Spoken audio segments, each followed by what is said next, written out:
प्रिय विद्यार्थियों, अॼु पाण MA फाइनल सिंधी जो 6हों पेपर जंहिंजो नालो आहे भाषा शास्त्र जा सामान्य सिद्धांत ऐं सिंधी भाषा जो इतिहास विषय ते ऐं इन जो जेको 5 यूनिटनि में विरहायल आहे इहो पेपर, उन जो जेको पहिरियों यूनिट आहे त भाषा शास्त्र जी परिभाषा ऐं भाषा शास्त्र इन ते नालो छो पियो जे बारे में ॼाण हासिलु कंदासीं।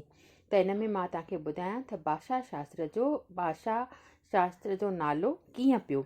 इन में ॿुधायो अथई लेखक त ख़ासि मतिलब सां कोशिशि करे मनुष्य या इंसान पंहिंजे मुख मां जेको आवाज़नि जो मजमूओ कढे थो तंहिंखे भाषा चइजे थो। उन भाषा जी जात पड़ताल ऐं अभ्यास करे सघिजे थो। यानी ॿोलीअ में 3 वसफ़ूं आहिनि। हिकु त कोशिशि करे मुख मां प्रयत्न करण सां आवाज़ निकितल हुजनि। ॿियो त ही आवाज़ या उचार अर्थ वारा हुजनि। नेक्स्ट आहे टियों त उन्हनि जो छेद विच्छेद ऐं अभ्यास थी सघजंदो हुजे। त इन ई माना जय विज्ञान ज़रिए इतिहास ऐं भेट करण वारे नमूने जो सहारो वठी भाषा जी उत्पत्ति, फैलाव, नमूनो वग़ैरह जी छंड छाण करे इन्हनि विषयनि बाबति किन सिद्धांतनि ऐं नियमनि जो अभ्यास कजे, उन खे भाषा विज्ञान चइजे थो। जहिड़ीअ तरह सां मनोविज्ञान, वनस्पति विज्ञान, शरीर विज्ञान वग़ैरह विज्ञान आहिनि, तहिड़ीअ तरह सां ई ॿोली विज्ञान पिणु आहे। हिन ॿोली विज्ञान जो कंहिं ख़ासि ॿोलीअ सां मतिलबु आहे, पर हिन जी सहायता सां कहिड़ी बि ॿोली अभ्यास करे, वैज्ञानिक अभ्यास करे सवलाईअ सां असां पंहिंजो पाण में ॻाल्हाए सघूं था।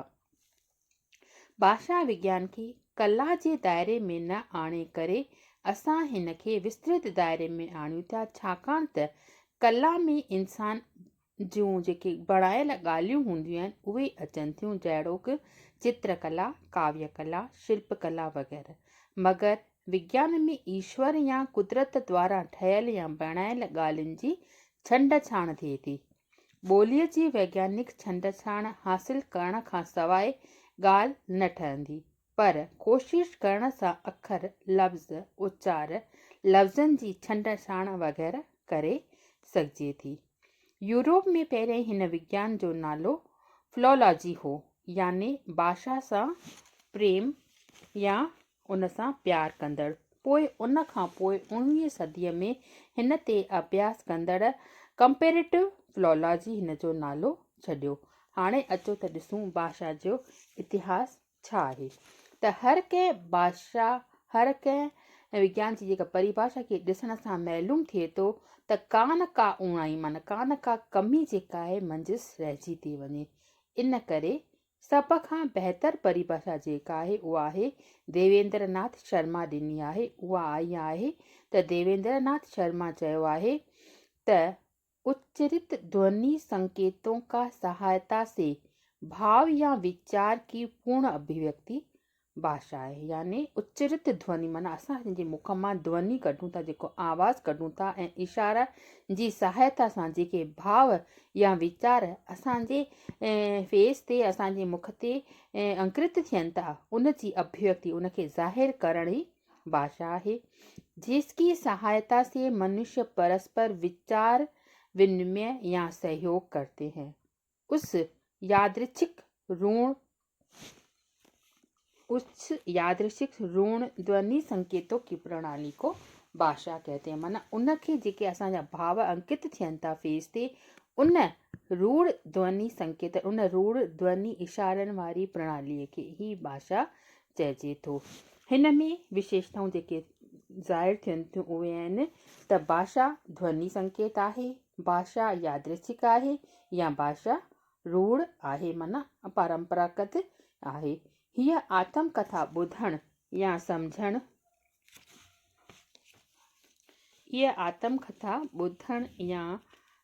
सां ईअं थो लॻे त ॼण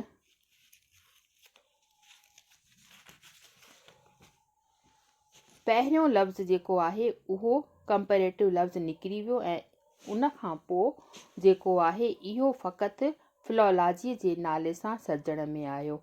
फ़क़ति इन अभ्यास में व्याकरण पिणु शामिलु कयो वियो। फ्रांस में इन लिंग्विस्टिक त किथे किथे इनखे साइंस ऑफ लैंग्वेज सॾियो वियो, पर हाणे घणो करे इनखे छा थो चए लिंग्विस्टिक या लिंग्विस्टिक नालो प्रसिद्ध आहे। शुरूअ में भाषा जो जेको दाइरो हो कीअं हो उन जे बारे में मां तव्हांखे ॿुधायां थी त शुरूअ में भाषाउनि जो अभ्यास अलॻि अलॻि नमूने में कयो वेंदो हो ऐं विद्वान घणो करे पंहिंजनि ई देशनि जी भाषा जो अभ्यास कंदा हुआ। पोइ जॾहिं यूरोप जे किन विद्वाननि संस्कृत जो अभ्यास कयो तॾहिं संस्कृत जे व्याकरण जे किन सुधरियल नियमनि खे खणी दंग रहिजी विया। उन खां पोइ किन ॼाणुनि विद्वाननि ॾिनो इहा ॼाण ॾिनी त संसार जी केतिरियुनि ॿोलियुनि जो पाण में जेको आहे उहो घाटो संबंध आहे। हिननि में इहो पिणु ॾेखारियल आहे त संस्कृत, फारसी, यूनानी वग़ैरह जेके भाषाऊं आहिनि उहे पंहिंजो पाण सां घाटो संबंध रखनि थियूं, पंहिंजी पाण में उन्हनि में मुशाबत आहे। पोइ हिननि जी दिलि अॻिते वधंदी वई, इन्हनि लगातार खोजनाऊं करणु शुरू कयूं। सचपच निरपक्ष थी ॾिसिजे, मतिलबु बिना कंहिंजो पक्ष वठी ॾिसिजे त मालूम थींदो त भाषा विज्ञान जो ॿिज जेको आहे भारत में पोखियो वियो आहे। इन ॿिज खे संसार जे ॿियनि विद्वाननि पाणी ॾेई वधायो आहे, विझायो आहे ऐं हिकु वण जो रूप अख़्तियार कयो आहे। इन जे बारे में हक़ीक़त में भाषा जा जेके शब्दनि जा जेका जोड़ जकाए ठहियल आहिनि तंहिंजो सही नमूने विच्छेद करण खे ई शब्द शास्त्र सॾजण में अचे थो, उनखे शब्द शास्त्र चइजे थो। भाषा शास्त्र जूं विद्वाननि परिभाषाऊं हिन रीति ॾिनियूं आहिनि ॿियनि विद्वाननि त बाबूराम सक्सेना चवे थो त भाषा अभिव्यक्ति का माध्यम है और ऐसी शक्ति जो मनुष्य के विचारों, अनुभव और संदर्भों को प्रकट करती है उसे भाषा कहते हैं। नेक्स्ट जेको आहे हिन जो विद्वान उन जे बारे में चए थो त श्याम सुंदर दास जे अनुसार इंसान ऐं इंसान जे विच में कंहिं बि विषय में पंहिंजी इच्छा मत जी ॾे वठि करण लाइ ध्वनि संकेतन जो जेको व्यवहार थिए थो उनखे भाषा चइजे थो। या डॉक्टर भोलानाथ तिवारी जे अनुसार भाषा उच्चारण साधनों मन अवयवों से उच्चरित मूलतः ध्वनि प्रतीकों की वह व्यवस्था है जिसके द्वारा समाज के लोग आपस में विचारों का आदान प्रदान करते हैं। माना छा आहे, भाषा उच्चारण जेके असां कयूं था लफ़्ज़ उन्हनि मां निकितल उहो आवाज़ उहे प्रतीक आहिनि जिन जे करे समाज जा माण्हू जेके आहिनि पंहिंजे पाण में वीचारनि जो आदान प्रदान कनि था।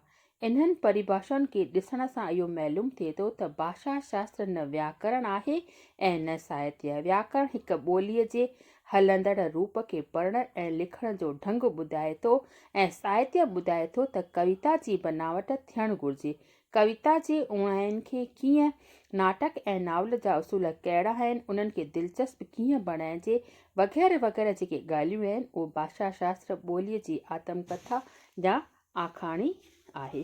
उन खां पोइ ही ॿुधाए थो त परिभाषा खे ॾिसण सां मालूम थिए थो त का उणाई जेका आहे उहा उन में मंझिस रहिजी वञे थी।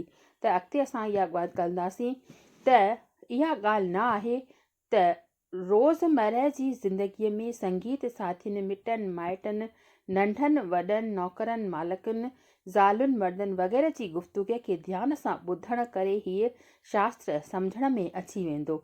जॾहिं ॾिसबो त सिंधी जेके आहिनि ॼञ सवलाईअ सां चई सघे थो, मगर ॿियो इहो जेको भारतवासी हूंदो हज़ारे हीला हलाइण खां सवाइ बि इहो लफ़्ज़ उहो मुश्किल सां उचारे सघंदो, इहो लफ़्ज़ चई न सघंदो।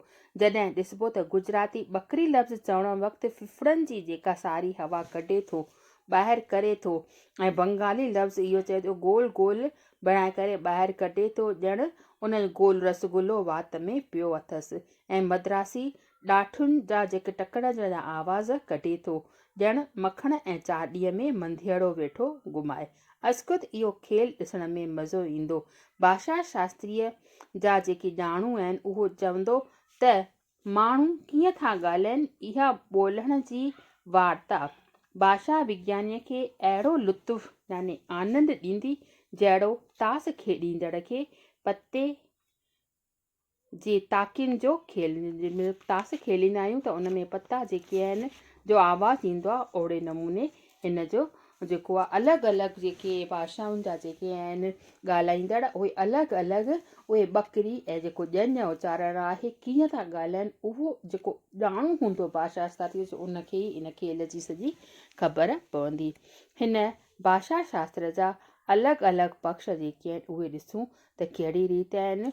उहे जेके आहिनि कहिड़ी रीति आहिनि उहे हिन रीति आहिनि उहे ॿुधाए थो अॻिते त भाषा हिकु विकासशील वस्तु आहे। इन में समय अनुसार परिवर्तन थींदो रहंदो आहे। भाषा जी इहा परिवर्तनशीलता ई भाषा खे ताज़ो तवानो बणाए रखंदी आहे।